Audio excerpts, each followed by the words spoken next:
ഉണ്ടല്ലോ മുട്ടുകാലെ ഞാൻ തല്ലി ഓടിക്കും. മുട്ടുകാല് ഇത് സ്ഥിരം പരിപാടിയാ. ഇന്ന് ഈ കമലമ്മയുടെ കൈ കിട്ടുവാണെങ്കിൽ ഞാൻ കാണിച്ചു കൊടുക്കും. ഞാനേ കാണിച്ചു കൊടുക്കും. ഈ കമലമ്മ കാണിച്ചു കൊടുക്കും. ഓ കമലമ്മ കാണിച്ചു കൊടുത്തപ്പോ കമല് പോയി. എനിക്ക്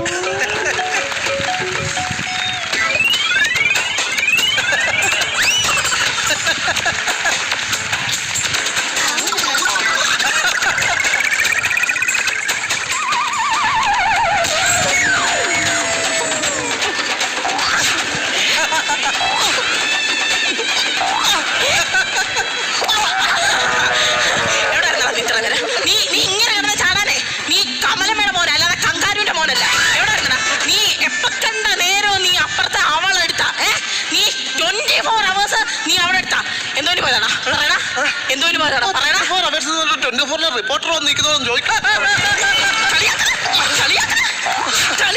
ഇത് 24 വരും നോക്കിക്കോ. മാല അടിച്ചെന്ന് പറഞ്ഞിട്ട് 24 വരും. 24 വരും. മാലക്കുഞ്ഞിനെ ദ്രോഹിച്ചെന്ന് പറഞ്ഞോട്ടോ. മീശ വരെ വന്ന് എന്ത് എങ്ങോട്ട് പോയി? എന്തുവാ മീശ നാളെ വന്നെന്ന് പറഞ്ഞു. നിനക്ക് മീശ വരെ വന്നു. മൂക്കിന്റെ താഴെ സൂക്ഷിച്ചു നോക്കണം നീ. തല നടക്കുന്നേ. അത് പ്രായത്തിന്റെ പറയണ. നിനക്ക് എത്ര വയസ്സുണ്ട്? നിനക്ക് എത്ര വിരലുണ്ടെന്നല്ലേ ഞാൻ ചോദിച്ചത്. നിനക്ക് എത്ര വയസ്സുണ്ട്? 30+. വന്ന് നിൽക്കുന്നത് 30+. എടാ 39.3 വയസ്സുണ്ട് നിനക്ക്. 40. ആ തുമ്മലിന്റെ സെക്കൻഡ് കൂടി ഉള്ളായിരുന്നു നിനക്ക് 40 ആവാൻ. പറയുന്നതിന് എനിക്ക് കുറച്ച് ബുദ്ധിമുട്ടുണ്ട്. 25 ബുദ്ധിമുട്ടുണ്ടോ? 25 വർഷമായി നിന്റെ തന്ത നിന്നെ ഇവിടുന്ന് കളഞ്ഞിട്ട് പോയിട്ട് ഇതുവരെ നിന്നെ ഞാൻ ലലച്ചിൽ അറിഞ്ഞിട്ടാണോ വളർത്തിയത്? കൊഞ്ഞാ കൊട്ടുന്നോ? പെറ്റമ്മയുടെ മൂത്തോക്കി കൊഞ്ഞാ കൊട്ടുന്നോ? നാട്ടുകാരെ കേൾക്കണം. ഇവൻ സ്വന്തം തള്ളയുടെ മൂത്ത് നോക്കി കാണിച്ചത് കൊള്ളാവോ? നിങ്ങൾ കൊള്ളാവോ? നല്ലതാണോ അത്? ഞാൻ കാണിച്ചതല്ലേ നല്ലത്. നീ വന്നേ. നിനക്കറിയാത്തോണ്ട് നിന്റെ പ്രായം അതാ. ഈ കാണുന്നിടത്ത് മൊത്തവും കുറെ നാളുകൾക്ക് മുന്നേ കാടും പടലും ആയിരുന്നു. ഒരു സുപ്രഭാതത്തിൽ ഞാൻ പല്ല് തേച്ചോണ്ടിരുന്നപ്പോ ദേണ്ട മുളച്ച് വരുന്ന അവസാനത്തെ പല്ലായിരിക്കും. അവിടെ ഒരു കുടില്, അതിനകത്തൊരു താടക. ഇവനാണെങ്കിൽ എന്താ ഇഷ്ടാമച്ചി എന്ന് വിളിക്കുന്ന ഒരു താടക. സ്വന്തം പെറ്റതള്ളയുടെ സ്നേഹവും അവരുണ്ടാക്കി കൊടുക്കുന്ന ഒന്നും ഇവന് വേണ്ട. അവൾ എന്തോ ഉണ്ടാക്കി കൊടുത്താലും ഇവന് അമൃത്, ഞാൻ എന്തോ ഉണ്ടാക്കി കൊടുത്താലും പുച്ഛം. അങ്ങനെ അച്ഛൻ കളഞ്ഞിട്ട് പോയപ്പോ ഇവനെ ഞാൻ എന്തുമാത്രം കഷ്ടപ്പെട്ട വളർത്തിയെന്നറിയാമോ? ശ്വാസം പോലും കിട്ടുന്നില്ല എനിക്ക്. എടാ നിനക്ക് ഞാനും എനിക്ക് നീയും, നിനക്ക് ഞാനും നിനക്ക് നീയും, എനിക്ക് ഞാനും നിനക്ക് നീയും, എനിക്ക് ഞാനും നിനക്ക് നീയും, നിനക്ക് ഞാനും എനിക്ക് നീയും, നിനക്ക് ഞാനും എനിക്ക് നീയും.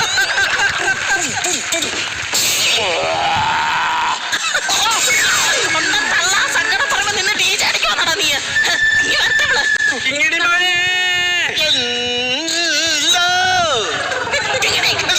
കണ്ടോ? അതിനകത്തോണ്ട് അവന്റെ വ്യത്യാസം. കിങ്ങിണി മോന് കിട്ടിയ മുത്തല്ലേ, അമ്മയ്ക്ക് കിട്ടിയ മോനല്ലേ. ഇഷ്ടമ്മ മോന് വേണ്ടി അവല് നനച്ചോണ്ടിരിക്കുകയല്ലായിരുന്നു. എന്നിട്ട് അവല് നനച്ച് പിഴിഞ്ഞു വിരിക്കുന്നൊന്നും ഞാൻ കണ്ടില്ലല്ലോ. ആശാലെ അവല് പിരിച്ച് ഞാൻ വശയിരുന്ന കാര്യമല്ല പറഞ്ഞത്, അവലെടുത്ത് ഇങ്ങനെ പിടിക്കുന്ന കാര്യ പറഞ്ഞത്. മോനെ നിനക്ക് ഞാൻ അവലും കൊണ്ട് വന്നരാ. നിങ്ങളെന്തോ കുചാലനാണോ? ഒരു തെറ്റിപ്പുകാരി വന്നിരിക്കുന്നു. എങ്ങനെ കൊച്ചിനെ അവളെടുത്ത് സ്നേഹം തോന്നും? കുഞ്ഞവളോട് സംസാരിക്കുമ്പോ സ്നേഹം വേണം. ആരാടി പറഞ്ഞ ഞാൻ എന്റെ കുഞ്ഞിനെ സ്നേഹിക്കത്തില്ലെന്ന്? സന്തോഷത്തിൽ ചോദിക്കാറുണ്ടോ കൊച്ചിനടുത്ത് എന്തെങ്കിലും? ഞാൻ ഇതുവരെ ദേഷ്യപ്പെട്ടിട്ട് പറയണ അമ്മച്ചി നിന്നോട് ഇതുവരെ ദേഷ്യപ്പെട്ടിട്ടുണ്ടോ?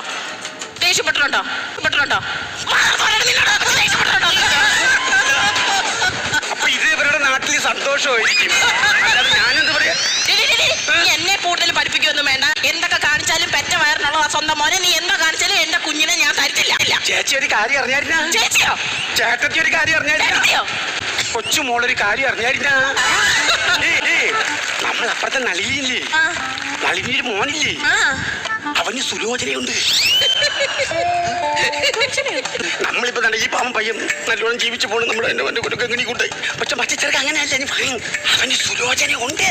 ദുശോധനല്ല, നമ്മൾ ശീലം. കണ്ട അമ്മയ്ക്ക് എന്തെങ്കിലും തെറ്റുമ്പോ എന്റെ മോനെ എനിക്ക് കറക്റ്റായിട്ട് പറഞ്ഞു തരത്തുള്ളു.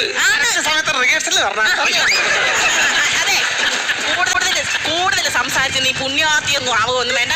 എന്റെ കുഞ്ഞ് എന്റെ അടുത്ത് തന്നെ നിരും. എന്ത് കൊടുത്ത അവിലായാലും മലരായാലും എന്താ പൊഴി കൊടുത്താലും ഞാൻ തരത്തിക്കടി. എവിടുന്നാണ്ട് വലിഞ്ഞു കയറിയോളൂ വന്നേക്കോ. എന്റെ ദൈവമേ, ഈ നാശം പിടിച്ചതൊക്കെ എന്റെ വീടിന്റെ അടുത്താണല്ലോ. കൂരയും കെട്ടി താമസിക്കുന്നത് വലിഞ്ഞു കയറി വന്നോളൂ. ഈ ഭൂമിയില് ആരും ഒറ്റയ്ക്ക് വരുന്നില്ല. ഈ ജീവിതത്തിൽ അവർക്ക് ആരും തുണയില്ല. അവിടെ സ്റ്റെപ്പുണ്ട്.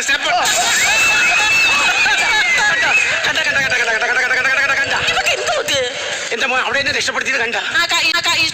മനസ്സിലാവുന്നുണ്ട്.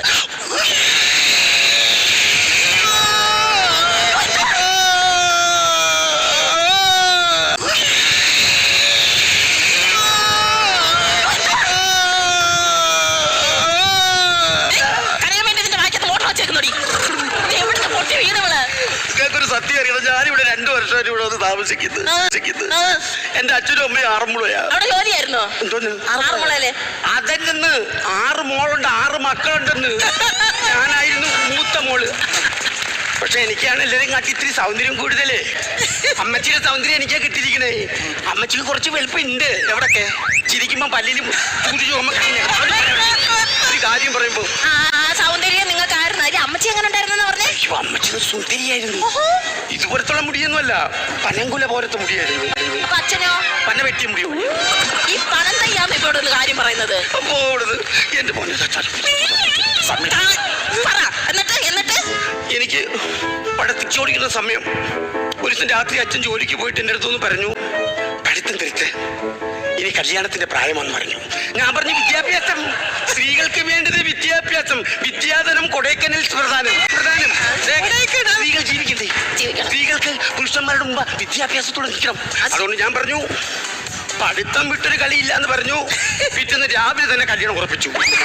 പഠിത്തം തുടർന്നില്ലയോ? അല്ല, ഞാൻ രാത്രി പഠിച്ചോണ്ടിരുന്നപ്പോൾ അച്ഛൻ വന്ന് പറഞ്ഞത്. അപ്പം തന്നെ പുസ്തകം അങ്ങ് മടക്കി എന്റെ കല്യാണം അങ്ങ് നടന്നു. നല്ലൊരു കല്യാണമായിരുന്നു. കല്യാണം കഴിഞ്ഞു. എന്റെ ഏറ്റവും വലിയ ആഗ്രഹമായിരുന്നു കല്യാണം കഴിഞ്ഞൊരു കൊച്ച്. കല്യാണം കഴിഞ്ഞ കൊച്ചിനെ എന്തിനാ നിങ്ങൾക്ക്? അതല്ലെന്ന്, കല്യാണം കഴിഞ്ഞൊരു കൊച്ച്. ഞാനും എന്റെ ഭർത്താവ് സുഖമായിട്ട് ജീവിക്കുന്ന സമയത്ത് ഞങ്ങളുടെ ഇടയിലേക്ക് ഒരാൾ കയറി വന്നു. നിങ്ങൾ അവിടെ നിൽക്കുമായിരുന്നു. ഉത്സവപ്പറമ്പിൽ ഇങ്ങനെ അമ്മ ഒരു കാര്യം പറയുമ്പോൾ അറിയാം. അല്ല ഇഷ്ടേച്ചി, നിങ്ങളുടെ ഇടയിലോട്ട് ആര് കയറി വന്നാ പറഞ്ഞത്? അതെങ്ങനെ എഴുതുന്നത്? ചായ എഴുതിയിട്ട് ചുനുപ്പിട്ടാൻ അകത്തോട്ട് കയറ്റി പണയുന്നു.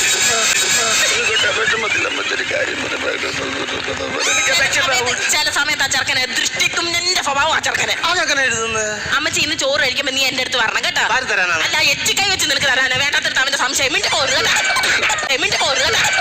അവസാനം അവളവനെ തട്ടിക്കൊണ്ട് പോകുന്നായി എന്റെ ഭർത്താവിനെ. സ്വന്തം ഭർത്താവിനെ ഞാൻ എന്ത് ചെയ്തു? നല്ല ചന്ദനവും മാറി തേച്ച് എന്റെ ഭർത്താവിന്റെ അടുത്തോട്ട് ചെന്നു. പിറ്റേന്ന് ഞാൻ കുറച്ച് മുല്ലപ്പൂവും ചൂടി കുറച്ച് സ്പ്രേയും അടിച്ച് എന്റെ ഭർത്താവിന്റെ. അപ്പോഴേ അവസാനം ഒന്നുമില്ലാതെ ഞാൻ അങ്ങോട്ട് ചെന്നു. ചന്ദനം ഇതൊന്നും മാറി തേക്കാതെ ചെന്നു. അവര് സങ്കടം പറഞ്ഞു തീർന്നില്ലേ? പിന്നെ നീ എന്താണ് ഇങ്ങനെ വെക്കുന്നത്? കേട്ടില്ല പറഞ്ഞത്. പിന്നെ നീ എന്തെടുക്കുമായിരുന്നു? എന്നിട്ട് അവസാനം എന്റെ ഭർത്താവിനെ വിളിച്ചോണ്ട് അവൾ എങ്ങോട്ടോ ചെത്തി വിട്ടതല്ല, വിളിച്ചോണ്ട് എങ്ങോട്ടോ കൊണ്ടുപോയെന്ന്. എന്റെ അവസ്ഥ ഇതിലും വലിയ കഷ്ടം. സങ്കടം പറയാൻ ഇടയ്ക്ക് കയറുന്ന എന്തിനൊരു ഫ്ലോയി പറഞ്ഞു വെക്കും.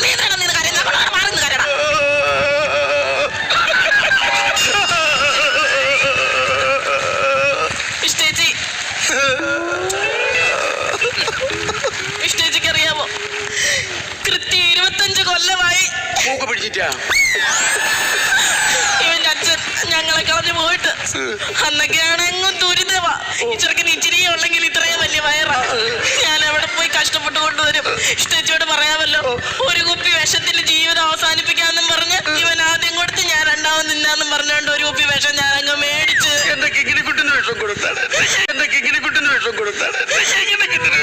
എന്റെ പാവ കിങ്ങിണിക്കുട്ടന് എന്നിട്ടൊന്നും പറ്റിയില്ല. എന്റെ കിങ്ങിണിക്കുട്ടന് ആ ഒരു കുപ്പി വിഷവും തിന്ന് എമ്പക്കം വിട്ടിട്ട് ഇവൻ എന്നോട് ചോദിക്കുക ഒരു കുപ്പിയും കൂടെ കൊടുക്കാൻ.